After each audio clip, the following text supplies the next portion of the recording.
Niclert and Baterbonia.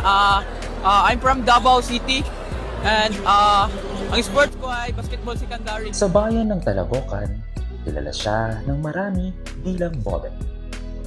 Isa siya sa 7 magkakapatid. Hindi marangya ang kanilang buhay.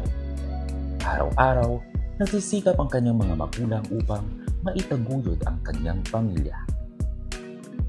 Ngunit sa kabila ng pagsubok, may isang bagay na hindi kailanman nawala kay Bobet. Ang kanyang pangarap.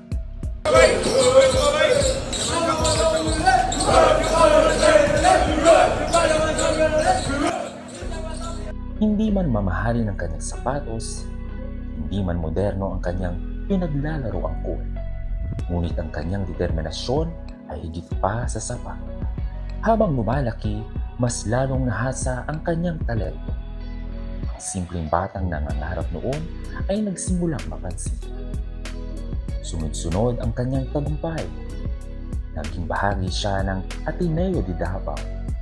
Naging kampiyon. Naging MVP. Naging kinatawan ng bansa.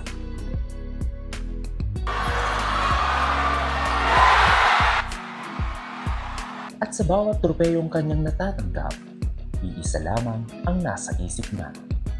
Para ito sa pamilya ko. Wait, this is my idol. Noong 2026, tila mas lalong lumiliwanag ang kanyang kinabukasan. Naghihintay ang mas malaking entablado, ang UAAP, ang Ateneo Blue Eagles. Ang mga pangarap na minsang tila napakalayo ay abot kamay na sana.